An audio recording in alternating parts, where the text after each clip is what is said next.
میرے اوپر ایک بار درود بھیجے گا تو میرا کریم رب جواب میں 10 بار تیرے اوپر درود بھیجے گا، 10 بار تیرے اوپر رحمت نازل فرمائے گا، 10 گناہوں کو معاف کر دے گا، 10 درجات کو بلند فرما دے گا۔ یہ کام از کم ہے، یہ کیا ہے؟ کام از کم ہے۔ اور جتنا گڑ ڈالتا جائے گا اتنا میٹھا ہوتا جائے گا، جتنا اخلاص میں محبت میں۔ جیسے قاضی ثناء اللہ پانی پتی رحمت اللہ نے لکھا نا کہ سالک عارف باللہ جو ہو، عارف باللہ، اس کی ایک رکعت نماز غیر عارف کی 1,00,000 رکعت کے برابر ہے اللہ کی بارگاہ۔ وہ کیا وجہ ہے؟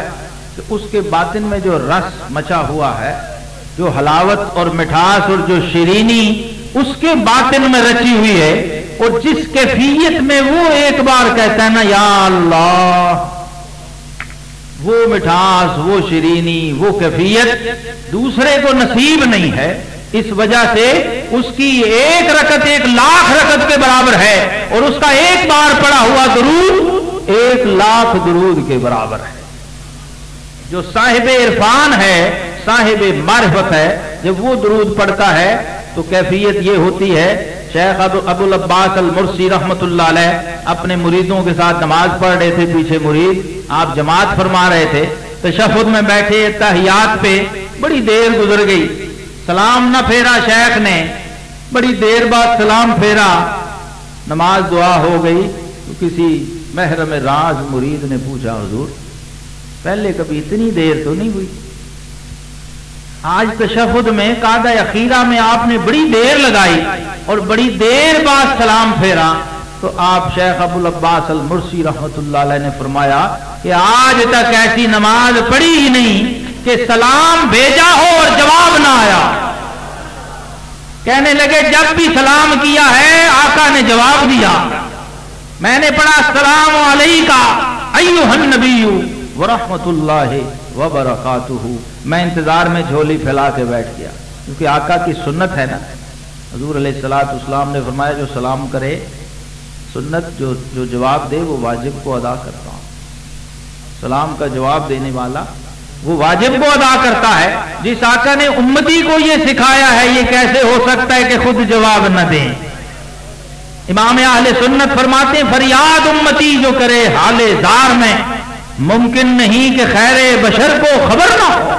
ایسا ہو نہیں سکتا کہ دور و نزدیک کے سننے والے وہ کان لالے کرامت پہ لاکھوں سلام۔ اور صاحب تفسیر نعیمی نے لکھا، سیفیو مفتی احمد یار خان نعیمی رحمت اللہ علیہ تفسیر نعیمی میں لکھتے ہیں کہ جب امتی سلام کرتا ہے اس کی کیفیت تو سب دیکھتے ہیں، جب آقا جواب دیتے ہیں فرمایا اس سلام کا آئینہ اور اس سلام کی کیفیت دیکھنی ہو تو جس پہ سلام آتا ہے اسے دیکھ لیا کرو، جسے جواب آیا ہے اسے دیکھا کرو۔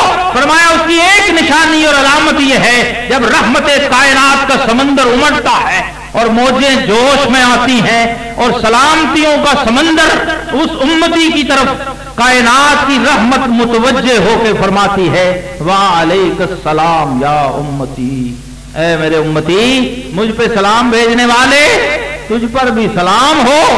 تو فرماتے ہیں اس کی نشانی یہ ہے کہ وہ اپنی جگہ پر ٹک کے بیٹھ نہیں سکتا بلکہ تڑپ اور پھڑک جاتا ہے۔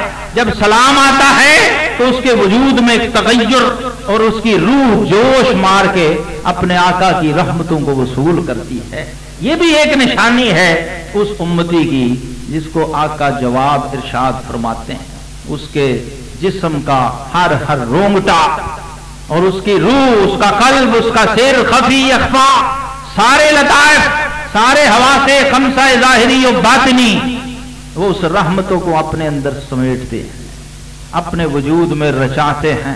یہ اس کی ایک نشانی ہے۔ یہ بھی ہو سکتا ہے کہ اس کی آنکھوں سے وہ رحمت چھلک رہی ہو، یہ بھی ہو سکتا ہے اس کی روح مچل رہی ہو، یہ بھی ہوتا ہے نا کبھی۔ حضرت شیخ جنید بغدادی رضی اللہ عنہ صوفیاء کے امام ہیں، سارے سلسلوں کے پیروں کے پیر ہیں، غوث پاک اور داتا صاحب کے بھی پیروں کے پیر ہیں، نقشبندیوں، قادریوں، چشتیوں، سہروردیوں، شاذلیوں، رفاعیوں، سب کے پیروں کے پیر، سید الطائفہ